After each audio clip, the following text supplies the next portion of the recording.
Command is all absorbing. High command is even more absorbing than any other human activity. It's the full interaction of all your mental abilities, all your ethical decision making, and the physical component plays a role as well. It is, I think, one of the most demanding things that a human being can do to exercise high command in war.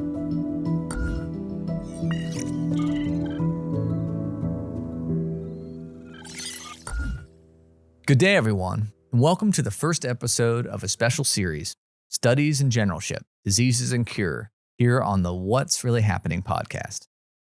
I'm Dr. Tad Schnoffer, the Strategy and Research Manager here at the Global National Security Institute at the University of South Florida. As always, we're joined by GNSI's Executive Director, retired Marine Corps General Frank McKenzie. Today, we'll begin a 5-episode series on the study of generalship. In this series, General McKenzie will examine what it means to command at the very highest levels of war. We will discuss how senior military leaders have dealt with operational, strategic, diplomatic, technological, and political issues of their age. This series, through stories and case studies, will take a grounded approach to analyze how generals have led in the American system and the diseases and cures based on their personality and leadership styles. This first episode will explore how generalship compares to leadership, while outlining how generalship has evolved over the course of history, from the heroic age to that of the Chateau generals. We will also discuss categories of generals, from the fighters to the managers to the institutionalists. Well, welcome back, General, for this exciting 5-episode series on generalship. Tad, I'm looking forward to talking about this with you. So first off, obviously we have to define for our readers, what is generalship and how is that different than just basic leadership? Well, leadership is an important part of generalship. But generalship is leadership at the very peak. And for our study throughout our series of discussions, we're going to really focus on 4-star leadership.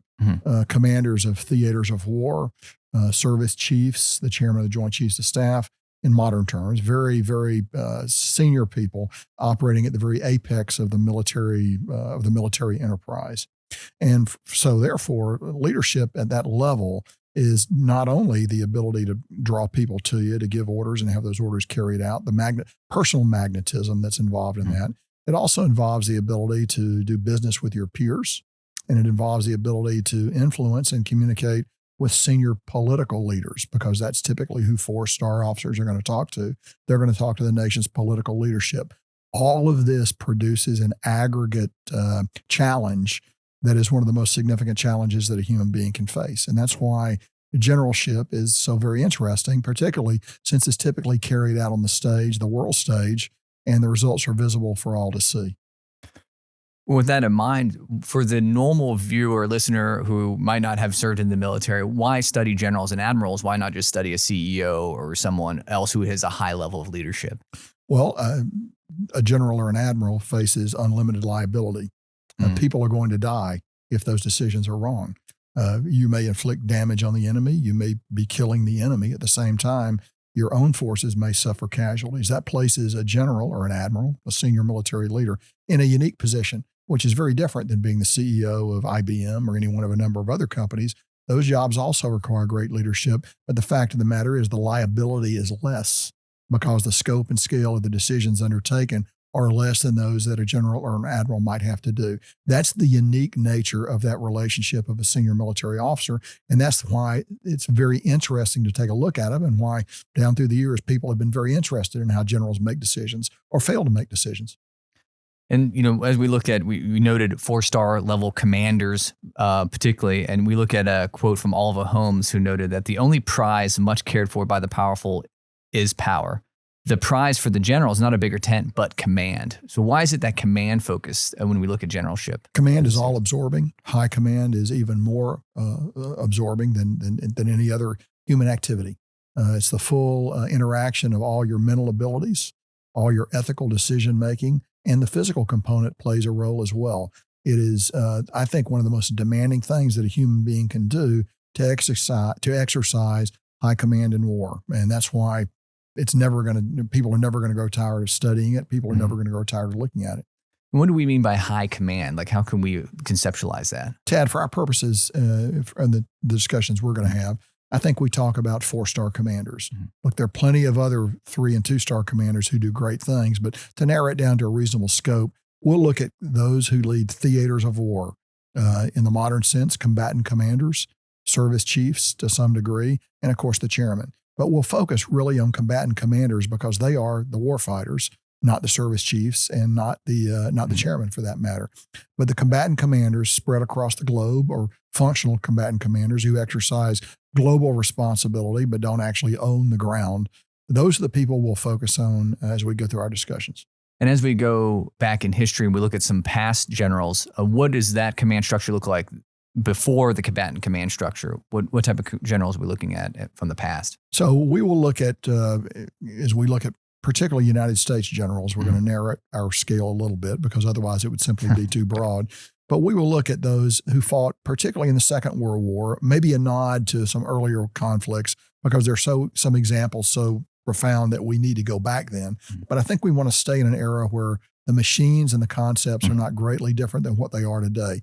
So we'll look at the Second World War, where we didn't have combatant commanders, but we had theater commanders, and we had high-ranking officers within those theaters, 3 and 4-star, who actually executed large-scale combat operations.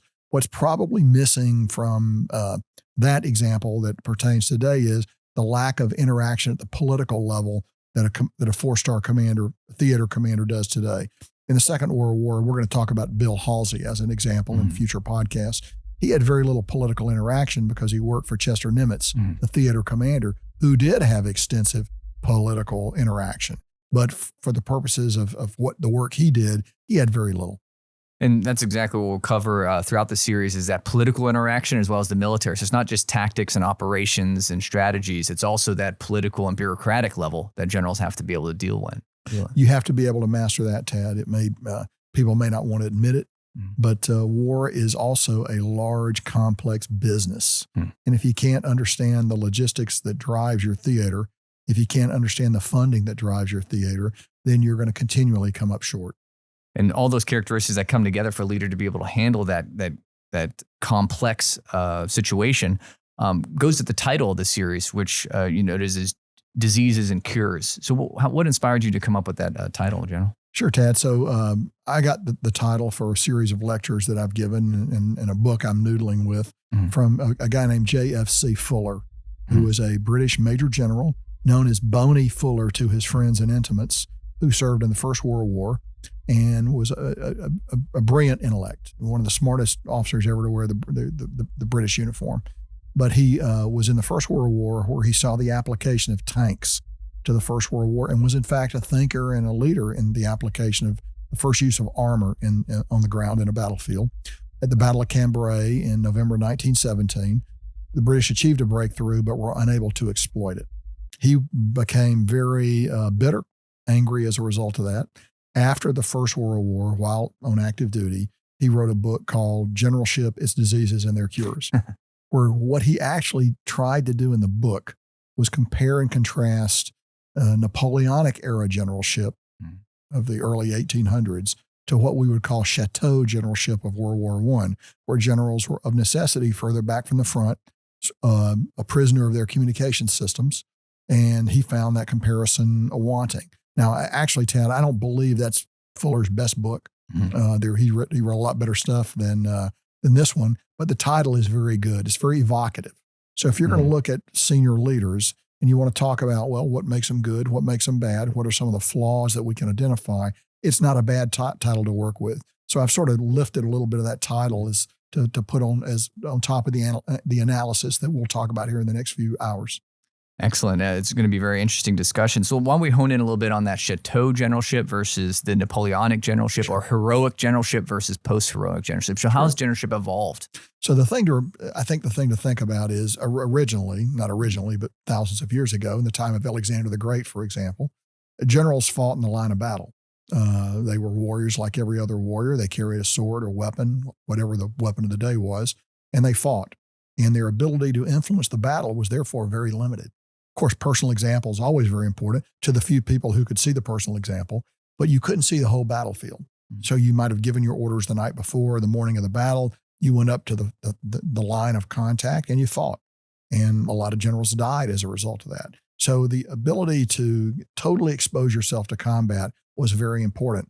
The price to be paid for that, though, was the inability to know and understand what was happening in the battle writ large and the ability to influence it. So over time, the vast trajectory from Alexander the Great, who's probably the best example of that fighting general, to say Sam Grant, U.S. Grant in the American Civil War, is the movement of the general back from the line of action to a place where he could effectively command a much larger force and see a much larger slice of the battlefield. But even the American Civil War, you're limited to what you can see visually. Now, you're not up where the troops are in contact. You're probably standing on a hill to the rear. You may very well be vulnerable yourself to fire, and generals were killed in great numbers in the American Civil War, but you have an opportunity to see more of the battlefield.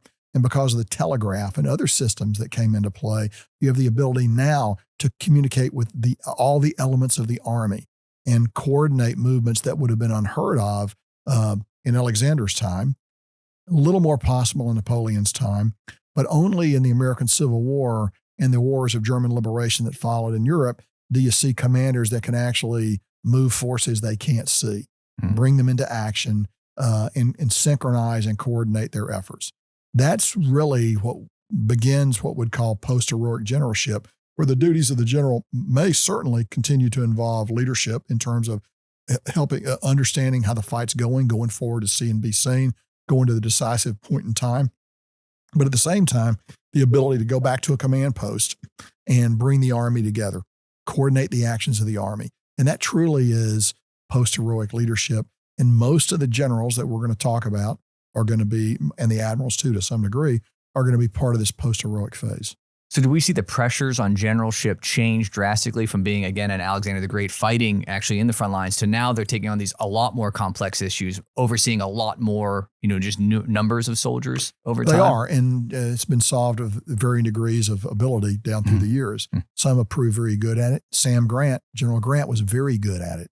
He got the right balance between force of personal example, being at the important time and space on the battlefield, and the ability to also move other disparate elements of his army. He was very effective at it. Other generals became drowned in that data, couldn't get up to the front, so they lost some of the picture of what they were seeing, or they went to the front, fought up forward, and were unable to coordinate the army.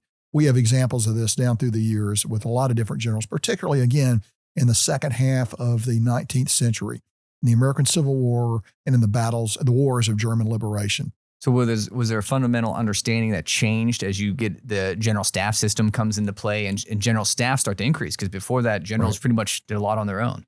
Napoleon had a small, what he called his cabinet, but really not a lot of people. Wellington had a very, very, very small staff, but no staff that actually functioned continuously. Outgrowth ultimately of Napoleon was what we would call the Napoleonic staff system. Although he didn't strange that we would call it that. He did not particularly employ it himself to any great extent, but you get an intelligence function, an operations function, a planning function, a logistics function. All of these things over time emerge in the second half of the 19th century and come to full fruition in the First World War as aids to the general, things that will help the general make decisions even if he's not right at the front line of battle, but will help him coordinate the actions of his force against the actions of the enemy. And during that time, the way that the generals are giving orders is, whether it's paper or courier or telegraph, are those orders a lot different in frame than they are today? A little less lengthy, perhaps? Sure, because communication will expand to fill all available resources. So if you can write a longer order, you'll write a longer order. I mean, Wellington was a beautiful writer. Grant was a beautiful writer, and it's worth reading their orders. Very succinct, very much to the point, because they had to dash them off very quickly, often under fire, and then dispatch them. So they tend to be marvels of direct guidance. Now today, sometimes because we have the opportunity to say so much more, we do say so much more, and I'm not sure it's better. Well, in that development of generalship, as we mentioned a few generals here, the communication, the technology change. How has it changed between U.S. generals, and is their approach to generalship unique as it developed from the Civil War onward, or is it different than other nations? So I think American generalship is to a degree unique because the American soldier and by soldier I mean generically the American fighting man and woman, is unique. American soldiers, American Marines, sailors, airmen want to know why they're fighting. Mm-hmm. Successful American generalship requires the ability to communicate effectively with your force, in addition to the technical requirements of generalship. And what about other nations? The British and other great powers, particularly. Do they have a similar structure? Close to us, but different. Close to us, but different. And every nation has I'd say we're very close to the British system in some ways, different in others. But in terms of understanding the nature of your force, I think we certainly sprang from the British system. I think the French system influenced us as well. So I think all of those things had an influence on American generalship. What about the actual conflicts at hand? So obviously you have the large-scale conventional conflicts of World War I, World War II, but what about smaller scale or counterinsurgency conflicts, maybe like Vietnam? Does generalship change then? Well, the principles of generalship don't. The tactics, techniques you might apply change. And generals and their ability to learn of the new environment and apply new lessons in a complex and changing environment, what makes you successful or not. In Vietnam, we were generally unsuccessful at doing this. We did not recognize the nature of the conflict that we were fighting.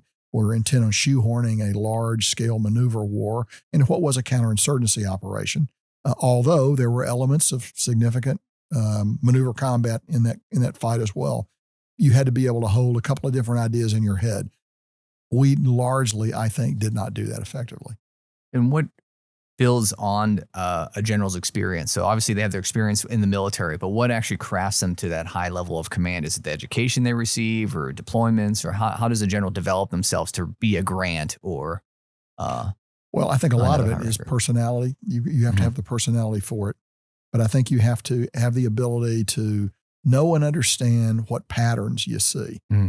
It's all about pattern recognition. A successful general needs to look at his problem, decide what am I going to look at? What am I going to examine? How am I going to examine it? How am I going to have that information reported back to me? And then then how do I discern change? It's pattern recognition. To some people, it's immediately intuitive. I think you can teach it to a degree, but I also think some of it is innate and is not teachable. A small fraction of it that's the artistry of it, if you will. Mm-hmm. A lot of it is a science, and you can reduce it to a science, a profession. But some of it is also external. What T.E. Lawrence called the Kingfisher flash, that 1/10 of tactics that is irrational and cannot be taught. Mm-hmm. Some people have it, some people don't have it. But it's the ability to look, to discern the patterns, and then to act on those patterns and in a timely manner. Because acting late is worse than not acting at all sometimes. Well, and we see generals act on patterns differently, and that's a way to categorize them as in some of those patterns, perhaps. So categories of 4-star generals, you have a couple outlines that you've noted. So first type is a fighter. So a fighter is a general who is downward focused, looks at the task at hand. Now we're talking 4-star generals. Right, 4-star general fighters. And is not particularly nuanced about understanding political objectives. Not necessarily a bad thing, just an observation. I would place Admiral Halsey in that category. I would place General Ridgeway, one of the great combat leaders of the U.S. Army, in that category. People who are extremely good at the business in front of them, didn't particularly worry about higher direction. And so I would classify them as fighters. It doesn't mean they're limited. It doesn't mean they can't go on to do great things. Halsey did not. Ridgeway did, and went on to do great things after his combat period, his time in combat was over. So I think, and you can change. But I think when you look at the fighter, and look, you can pick all kinds of examples from this, but I'm really concentrating on 4-star leaders here. Mm-hmm. So I think Halsey and Ridgeway are a couple of good examples of that. Well, of that fighter mentality, what are some of the pros of having a person or a general like that leading your force, and maybe some of the cons? Well, I think you tend to be very tactically focused, very capable of knowing how to transmit, how to take guidance, turn it into practical field orders, and then execute it. That's a very significant plus. They're typically very well plugged into their force. Mm-hmm. The people who work for them tend to love them, tend to greatly respect them. That's certainly true in the case of both Ridgeway and Halsey. If there's a negative, it's lack of a sense of nuance to the larger objectives. Again, at the 4-star level. Right. At the 2-star level, you don't need that so much. But at the 4-star level, you have to know and understand what it is that the nation expects you to do. Right. Because at that 4-star level, you're really bridging that gap between decision-making and policy. You're implementing that policy. Your responsibility is to take political decisions and conjure practical military plans from that. Right. Right. Well, that kind of leads into our next category of 4 stars, which you mentioned, which is managers. Sure. So I would put Grant into that category. I would put General Marshall into that category, and I'd put General Eisenhower into that category. Nobody likes the term manager, and I probably need to come up with a better term for that. But that's someone who can fight, but is also possessed of a keen understanding of the larger picture, who bridges that Civ Mill gap uniquely. And I think it's very important. Ultimately, I think this category of officer is probably more useful to the nation in the long run. And based off the names I've just given you, I think the nation decided that as well. Right, because if you look at the experience, particularly of Marshall and Eisenhower, they weren't really frontline fighters. Marshall was on a staff in World War I, Eisenhower stateside, and they didn't have that frontline fighter experience, but they were able to oversee operations in such a way. Eisenhower was able to build a military coalition, the likes of which the world has never seen before and may not ever see again. And Marshall was able to really run a global war from the Washington command post. Neither of them heard the sound of guns very much. Both of them could not have been replaced. Right. And someone with a fighter mentality might not have prevailed of such success in those roles. We don't know, but what we know is what history gives us. And history's given us these officers. Others might have done it. We'll never know. And historians argue about that to this day. And the last category you outlined is the institutionalists. These are officers who may have a lot of combat, may not have a lot of combat, but their perspective tends to be to protect the institution. I mean, I would cite Harold K. Johnson as one of those officers who was a very fine Army Chief of Staff during Vietnam. His problem was try to build and maintain the Army in a war that was not resourced appropriately by the president. Very significant. The other officer is Hyman Rickover, who built the nuclear navy, had a very strong view of it, mastered and overcame a number of bureaucratic obstacles to do it, but actually created a force really on the back of his own intellect and will. And as you mentioned, the focus of these officers is what particularly their own service or the military itself? So I think their own service. They would certainly have loyalty to the concept of the military itself, and they're also very respectful of civilian authority. So I would never mean to imply that, but they were most of their time and energy was spent on the institution itself, rather than application of the institution against the enemies of the nation. And of the three, what's your balance? You think that it's better to have a mix or maybe more managers? So the United States has done well with all three. Ultimately, I think for the very highest levels of command, you're going to want a manager. Right. You're going to want someone who can A, fight, B, understand how that fight plugs into the nation's political objectives and can work with political leadership to achieve those objectives. That's ultimately, I think, the most useful person at the 4-star level. At the 2-star level, it may be very different. And personalities change as you become increasingly senior as a general officer. But at the very highest levels, you want people who I think look like Eisenhower, look like Marshall. Those are the people that you want out there, and Sam Grant. With that in mind, looking at your own experience as the CENTCOM commander, how has the command at the theater of war changed, the level of theater of war changed over time, given your experience? Sure. So now, I conducted operations from Tampa, Florida, typically. I had very good 3-star generals in the theater, the component commanders who were actually responsible for execution. So at the level of 4-star command today as a theater commander, your job, again, is to interact with the political guidance that you get, digest that political guidance, turn it into actionable field orders so the forces under your command in your chain of command can execute those tasks, and then free your subordinates to be able to do that. What you have to resist is meddling at the tactical level. That doesn't do your forces in the field any good, doesn't do you any good either. You need to resist that. You need to know and understand where your role is. So you can't be an amplifier. You've got to be able to absorb the political heat that will descend on the headquarters when either there's not enough information going up, times are tense, people want to know more. That's what the 4-star commander's paid to do. He's paid to be the face of that force, talking to political leadership at that time, and protect your subordinate commanders so they have the opportunity to execute the orders that they've been given. So that's really what eats up a lot of your time. Additionally, the 4-star commander uniquely is coordinating with the other nations that are involved in the fight. You're a lot of coordination with them depending on where the fight's going. You're coordinating with the other elements of the U.S. government. So a lot of coordination above the tactical level falls into the lap of that 4-star commander. But you have the staff to do it. You have the resources to do it. And what you must resist the temptation is to get down there and look where that squad's going or that ship is going. You have very capable people under you that are doing that work.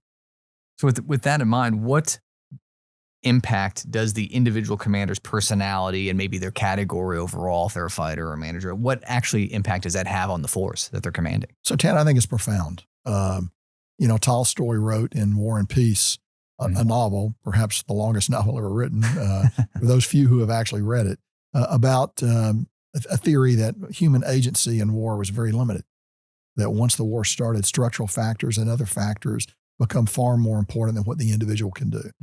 I disagree with that.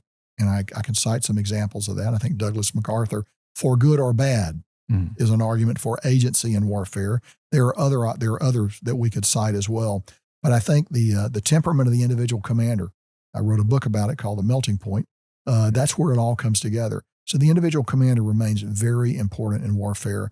And I think the decisions that you make can have immediate or long-term effects, but the commander remains very important. And that's exactly what we're going to delve into in episode 2 of our Studies the Generalship series, General. So thank you so much today, and we look forward to our next episode. I look forward to it as well, Tad. Thank you. Thank you. And that's going to wrap up the first episode of this special series, Studies in Generalship, Diseases and Cures, on the What's Really Happening podcast. We were joined by GNSI's Executive Director, retired Marine Corps General Frank McKenzie, while he explored the fundamentals of generalship, how it differs from leadership, and how it's changed over the course of history. I'm Dr. Tat Schnaufer at the Global National Security Institute. We thank you for joining us today, and we look forward to our next episode, episode 2, where we talk about the personalities and the individual impact of commanders